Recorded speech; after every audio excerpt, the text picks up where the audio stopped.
Halo semuanya, perkenalkan nama saya Dianita Pakpahan, mahasiswa PPG Prajabatan Gelombang 1 kelas B Universitas Negeri Medan tahun 2022.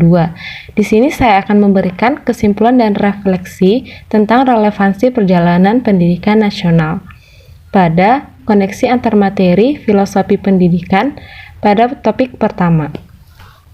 Pertama, saya akan memberikan kesimpulan dan refleksi pada materi filosofi Ki Hajar Dewantara. Ki Hajar Dewantara merupakan tokoh penting dalam sejarah pendidikan Indonesia. Beliau merupakan pendiri Perguruan Nasional Taman Siswa pada tanggal 3 Juli 1922 di Yogyakarta yang memberikan kesempatan bagi para pribumi untuk memperoleh hak pendidikan. Ki Hajar Dewantara ditetapkan sebagai Bapak Pendidikan Nasional atas jasa-jasanya dalam mengembangkan pendidikan di Indonesia. Selain itu, tanggal 2 Mei yang merupakan hari kelahirannya ditetapkan sebagai Hari Pendidikan Nasional. Ki Hajar Dewantara memiliki filosofi sebagai berikut. Mendidik dan mengajar adalah proses memanusiakan manusia sehingga harus memerdekakan manusia dan segala aspek kehidupan baik secara fisik, mental, jasmani, dan rohani.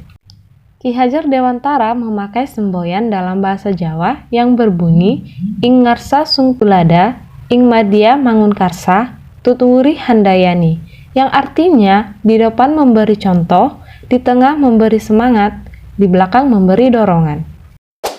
Selanjutnya, refleksi tentang gerakan transformasi Ki Hajar Dewantara dalam perkembangan pendidikan sebelum dan sesudah kemerdekaan. Pada zaman VOC, bangsa Belanda menganggap Hindia Belanda hanya sebagai objek perdagangan. Pendidikan yang diberikan diserahkan kepada pendeta Kristen agar pribumi diberikan pengajaran membaca, menulis, dan berhitung seperlunya saja. Tujuan utamanya untuk mendapatkan keuntungan material yang sebesar-besarnya dengan mendidik pribumi sebagai pembantu dalam usaha dagangnya. Pada tahun-tahun berikutnya, meskipun sudah didirikan sekolah seperti Sekolah Bumi Putra, tujuan pendidikan tidak berubah, tetapi hanya untuk mendidik calon-calon pegawai yang membantu perusahaan Belanda. Menurut Ki Hajar Dewantara, pendidikan harus mengandung cita-cita kebudayaan. Pendidikan harus bersifat penumbuhan benih-benih kebudayaan. Pada tahun 1920, timbullah cita-cita untuk mengubah sistem pengajaran di mana terwujud pada tahun 1922 dengan berdirinya Taman Siswa di Yogyakarta, yang di dalam sistem pengajarannya terkandung jiwa rakyat di seluruh tanah air, terdapat dasar dan semangat revolusioner. Pengajaran mengandung kebudayaan. Kebudayaan menunjukkan indah dan tingginya adab kemanusiaan pada hidup masing-masing bangsa yang memilikinya. Dalam hal ini, keluhuran dan kehalusan hidup manusia selalu dipakai sebagai ukuran. Selanjutnya, refleksi tokoh-tokoh pergerakan nasional. Pertama, Perkumpulan Budi Utomo. Budi Utomo merupakan organisasi pemuda yang didirikan dengan tujuan membiayai anak-anak yang tidak bisa bersekolah tetapi memiliki potensi dan kemauan. Organisasi ini dibentuk untuk dapat mengangkat derajat bangsa yang berfokus pada pendidikan, pengajaran, dan kebudayaan. Gagasan tersebut datang dari Dr. Wahidin Sudihusodo dan disambut oleh mahasiswa Stovia. Gagasan yang diberikan Sudihusodo menarik perhatian Sutomo, Gunawan, Mangunkusumo, dan Suraji Tirtonegoro. Kemudian mereka mengadakan pertemuan dengan mahasiswa Stovia lain dan lahirlah suatu organisasi yang disebut Perkumpulan Budi Utomo. Pada tanggal 20 Mei 1908, Budi Utomo menjadi awal sebuah era nasionalisme Indonesia yang dikenal dengan pergerakan nasional. Yang kedua, Raden Ajeng Kartini. Raden Ajeng Kartini adalah seorang tokoh Jawa dan pahlawan nasional Indonesia. Kartini adalah orang yang memiliki rasa ingin tahu yang tinggi, sehingga ia memiliki keinginan yang besar untuk sekolah. Akan tetapi, karena ia merupakan seorang wanita Jawa, Kartini tidak dapat melanjutkan pendidikannya di usianya yang ke-12 tahun. Hal ini dikarenakan dalam tradisi Jawa, wanita yang berumur 12 tahun sudah dapat dinikahkan. Oleh karena itu, Kartini hanya diperbolehkan bersekolah di ELS sampai berumur 12 tahun. Setelah berumur 12 tahun, Kartini harus tinggal di rumah.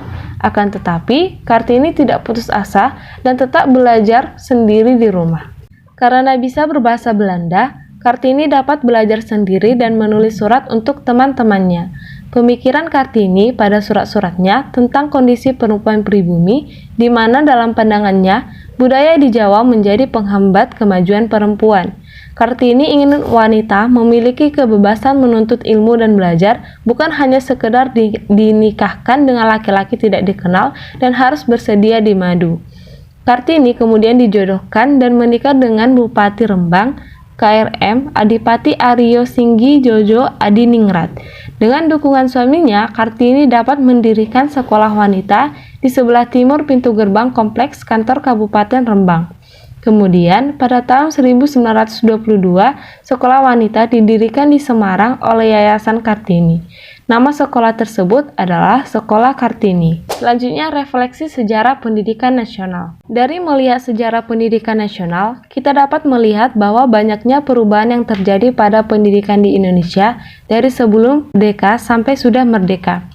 Pendidikan di Indonesia atau Hindia Belanda diawali dengan adanya ajaran agama, mulai dari ajaran Hindu-Buddha, kemudian adanya penyebaran agama Islam. Setelah masuk masa penjajahan Portugis, masuklah ajaran agama Katolik. Kemudian pada masa penjajahan Belanda, masuk ajaran agama Kristen. Pendidikan awalnya diberikan agar pribumi dapat dimanfaatkan untuk membantu Belanda dalam usaha dagangnya, sehingga didirikanlah beberapa sekolah-sekolah untuk pribumi. Selain sekolah untuk pribumi, pribumi juga dapat masuk ke sekolah Belanda dengan bahasa pengantar adalah bahasa Belanda. Akan tetapi, tujuan pendidikannya tetap sama, yaitu untuk mendidik calon pegawai. Kemudian lahirlah tokoh-tokoh pendidikan yang memiliki kemauan untuk membebaskan pribumi dari kebodohan dan berjuang untuk memajukan pendidikan Indonesia.